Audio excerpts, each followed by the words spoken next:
This is arguably one of my favorite trainings to do because it gives authors so many aha moments when it comes to the inner workings and the behind the scenes workings of bookstores. So, if you have had a dream of seeing your book in bookstores, you're going to love this module. And if this is helpful, I highly encourage you to download my free self-publishing starter kit, which is down in the episode notes. It will clear up even more questions that you had and a few you didn't even know you had about the indie publishing process. Let's hop in. Let's talk about book printing and distribution, specifically as an indie author. Many times when you are approaching publishing from a self-publishing or indie publishing perspective, it's like, who's going to print this thing? I don't understand.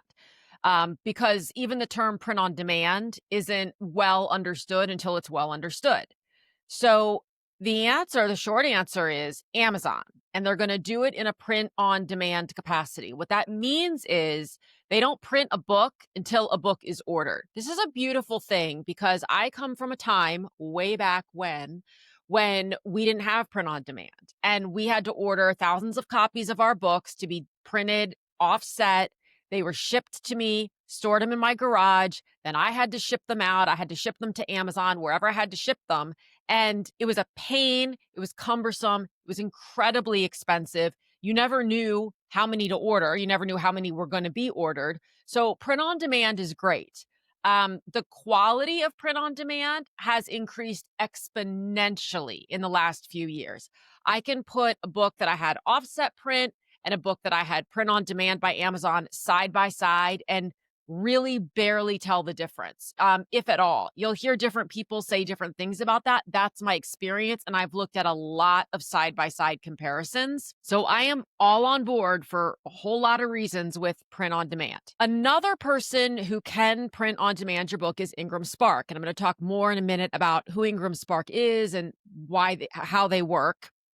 But the third option is an offset print run, which is when an independent printer prints a large number of your books. The only time in my experience that this makes sense today outside the traditional publishing world is if you are someone who's going to be doing an event, say you're a speaker and you need 2,000, 3,000, 4,000 plus copies printed at one time. Then it might make financial sense to use an offset printer. There are some other reasons you might want to use an offset printer, but they get very expensive. I'll get into those in a second too. So that's printing. Now let's talk about distribution. And I'm doing this via visual graphs in case you're like me and you like the visual. So we start here. The printer prints the book. No matter how you're working this, the printer has to print the book. Then there are three routes that book can go. That book can go directly to the customer. In the case of, say, Amazon Print on Demand, the customer orders the book from Amazon, Amazon prints the book, Amazon ships the book to the customer. You as the author are completely removed from the process.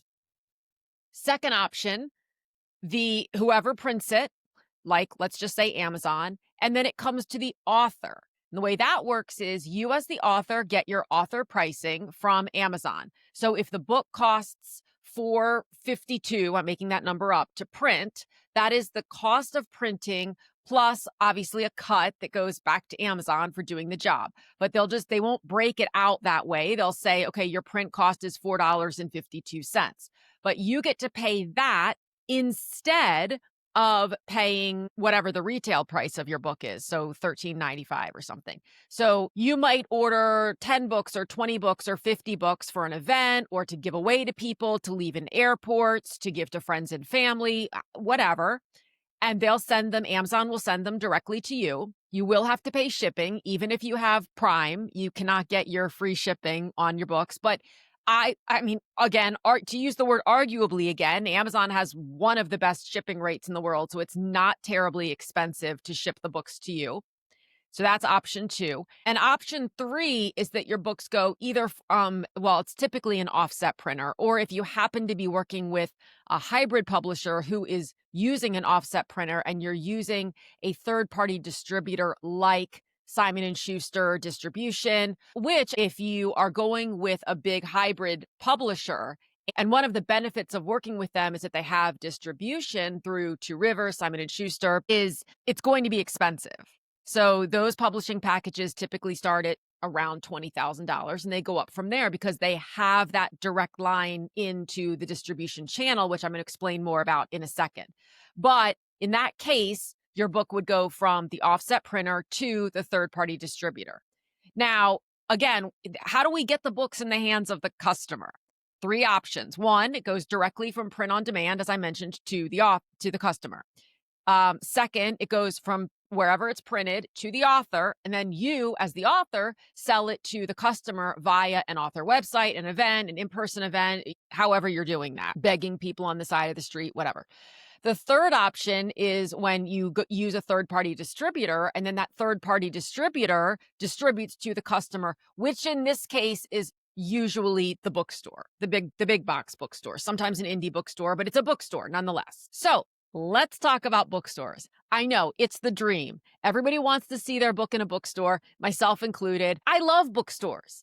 I love indie bookstores. As an indie author, I would prefer to see my book in an indie bookstore, honestly, than in a big box bookstore. So let me paint you a picture.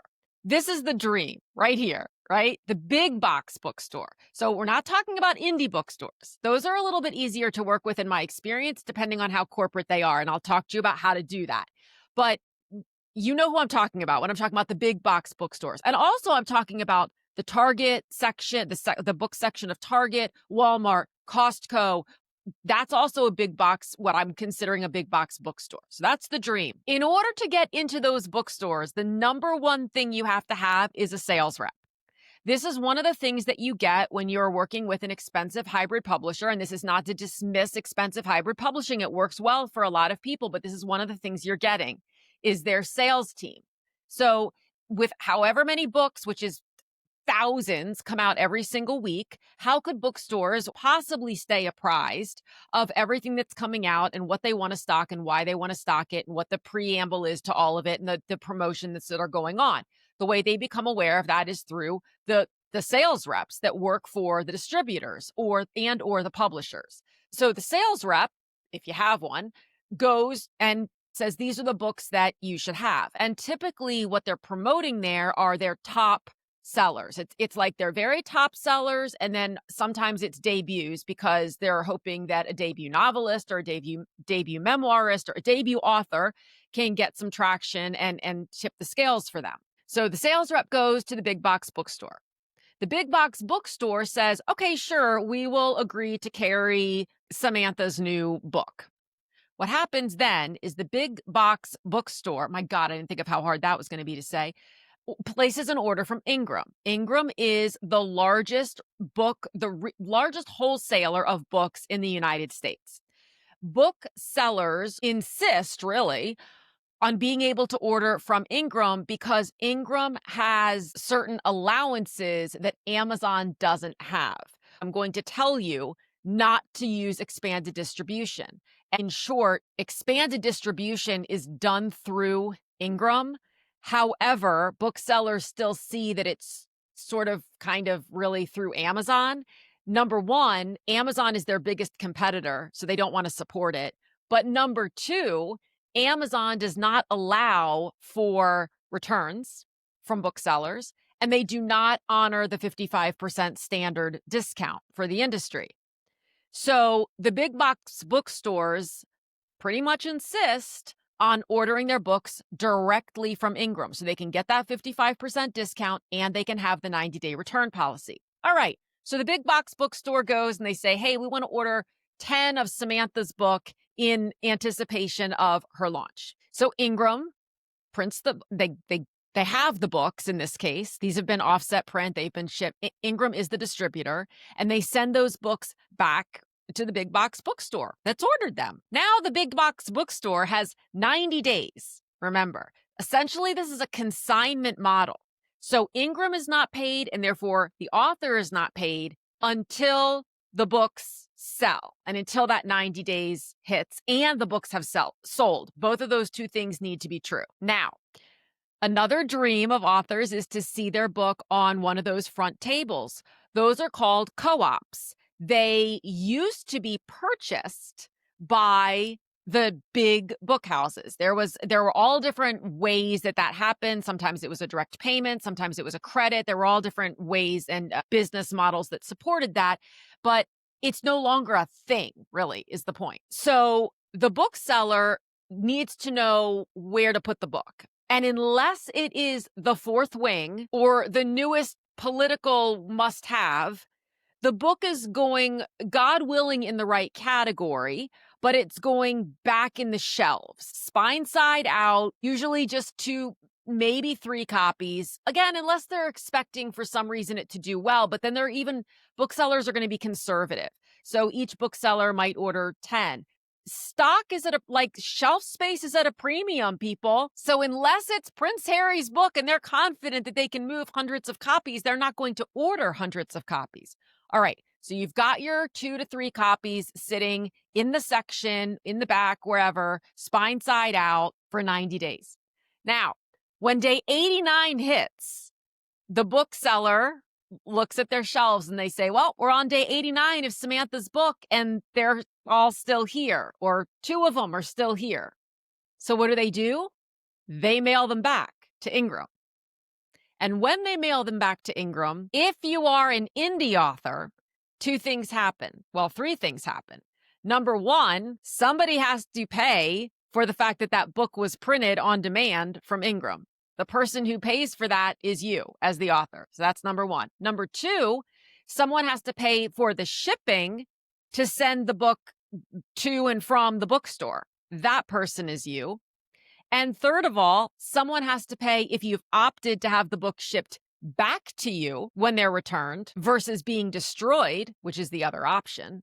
And that person is, you guessed it, you. So it's like module 8A, I stuck it in there somewhere where I talk about pre-orders and sort of the hell that can arise when indie authors do a long runway pre-order and how to best handle that if you want to do pre-order so you don't end up with a big bill from Ingram. It's what ends up happening. So your books come back from the bookstore to Ingram. You as the author get a bill. When you're traditionally published, for people who are traditionally published, when the books come back to the distributor, they don't get a bill. It just comes off their advance ledger. So it all happens in the background and the author's really very unaware, and it just comes off the overall ledger of books sold and books paid for and what the advance was and et cetera, and you're kind of blind to it. But when you're an indie author, you are not blind to it because you potentially get the bill for it. So now, as you can see, Ingram sends the books back if that's what you have asked to happen, not necessarily, by the way, in sellable condition. It's just whatever condition they arrived back to them in, or they destroy them if that was your choice, as well as an invoice comes to you, the author. So this is not a situation where, people think, oh my God, all these bookstores are going to order my books and I'm just going to become a millionaire. It does not work like that. And further, there are a bunch of services out there that will say, hey, we're going to make your book available in all 39,000 retailers. First of all, I don't think there are 39,000 physical retailers, but regardless, that's not true.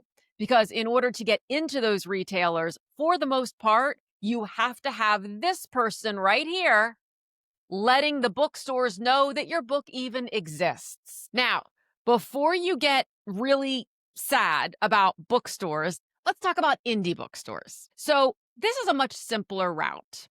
Indie bookstores there are a couple different options. Depending on how corporate they are, there are all different ways that they work with independent authors, specifically local authors.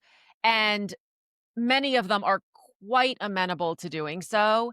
And there are different processes that you can have. So it comes down to going in and building a relationship with the indie bookseller.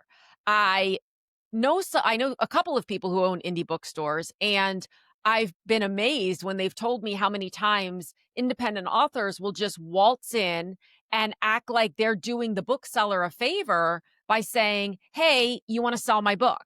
And the bookseller's like, "Who are you? What why would I want to sell your book? How are you going to promote the book?" Because regardless of where your book is in a bookstore, it really is incumbent upon you to let people know, "Hey guys, my book is available at insert name of bookstore," so that people know that they can walk in there and purchase it. It's not the bookseller or the bookstore owner's job to be promoting every single book that they carry. That's simply not possible. So you've got your so you're an indie author and you've got your author copies, which you've ordered through Amazon print on demand. So the copies are shipped to you as the author.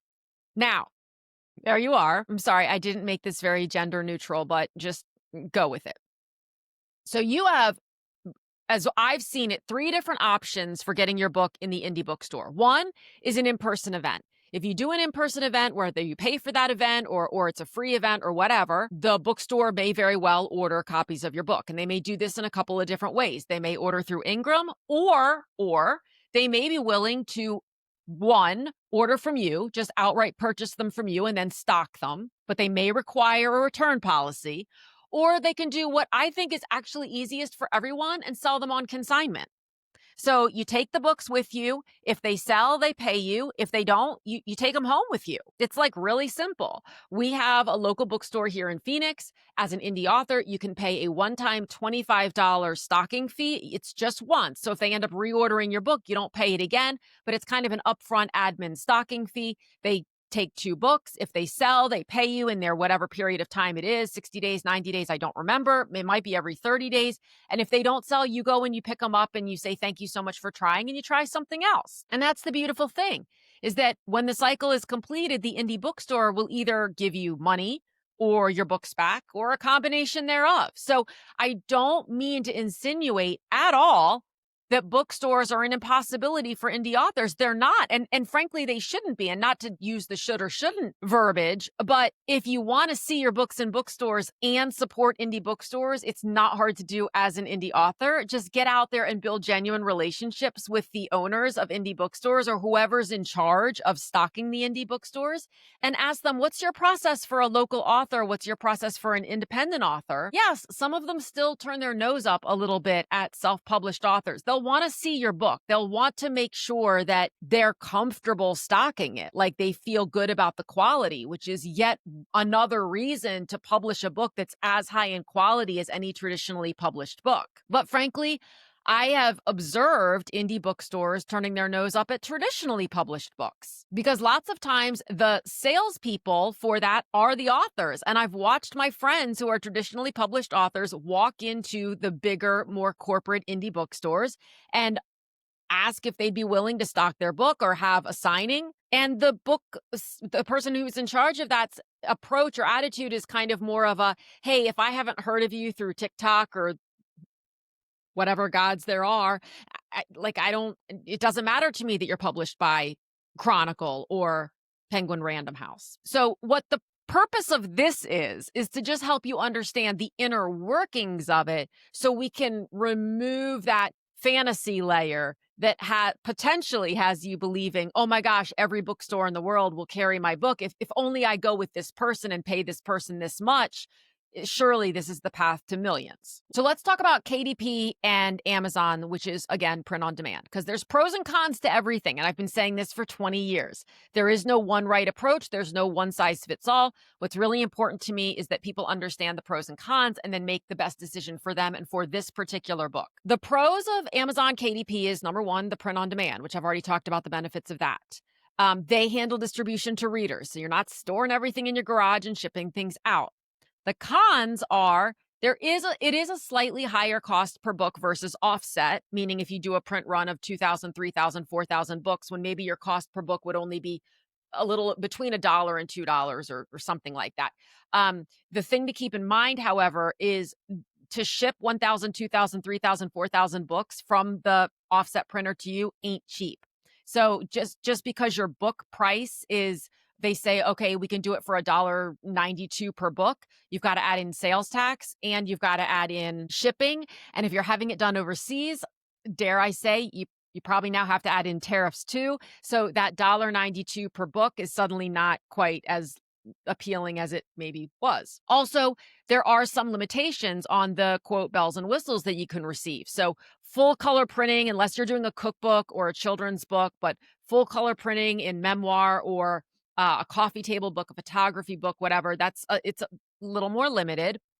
You can't have inserts. So those pages in the center that are glossy, that have color photos on them, things like that can't be done. Foiled edges, if you write fantasy, that's kind of a trend right now, is having those foiled edges or the embossed covers. That's not something you can do with print on demand.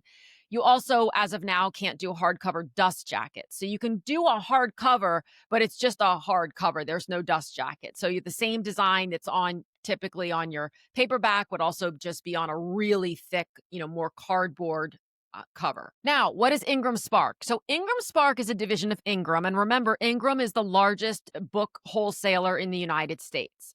And IngramSpark allows independent authors to get the same distribution. Again, not the sales team, but the same distribution channels as traditionally published authors into booksellers, libraries, etc. Places that typically won't deal with Amazon for all the reasons that I've mentioned.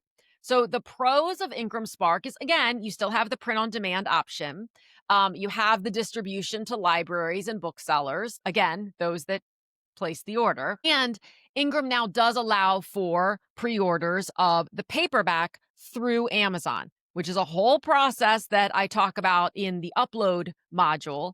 And also in the new thing I shot in there between, I think, 8 and 9 that talks about like pre-orders to do or not to do. It's a bit of a hassle, but if you're really insistent upon doing it, there is a very specific order in which to load your book to Amazon and IngramSpark to make sure you don't end up in a situation like I ended up in with an author, I don't know, 8 months ago that drove me to eat way too much ice cream in a 24-hour period. The cons of IngramSpark, you've got a much lower profit margin because, again, they're offering the 55% discount. So if your profit margin, your royalty rate on a paperback purchased through KDP is $4, and I'm doing average, like this is a generalized statement, your profit margin, your royalty rate through IngramSpark is going to be about $1. I typically find that it's around 25% of what you would earn through a sale that's printed by Amazon, which is why I suggest loading to Amazon for your paperback and IngramSpark for everything else, but not Amazon. I don't use IngramSpark to distribute to Amazon, or I would make 25% of the amount of money on each book that I make every time a book is sold on Amazon. Again, with IngramSpark, you've got the same bells and whistles as you had with KDP. The only way to get those bells and whistles truly is by going to an expensive offset, usually offshore printer and doing a large volume of copies. So with Amazon Print on Demand, you can order up to 999 copies at a time. So if you needed 3,000 books, you could just do 3 orders of 999. The more copies you order, the longer it's going to take to print, obviously. So keep that in mind. But when you're getting to like 4 and 5,000 plus copies of books, it can be arguably, which is apparently my word of the day, better to order them from an offset printer. And again, books with delicate visual art. So watercolor, coffee table books, that sort of thing. Okay, so that is the lowdown on printing and distribution. And I know it might feel like a lot, but I hope that you feel like you now better understand the inner workings of how all this travels behind the scenes. We often have a fantasy of it and not how it works. So I encourage you to do what you want to do with getting your books in bookstores. And I encourage you to do it knowing what the process looks like so there aren't any surprises. That's kind of like one of my biggest goals here is no surprise. Properly set expectations, no surprises, keep it calm. That's what we're going for here. Okay, moving on.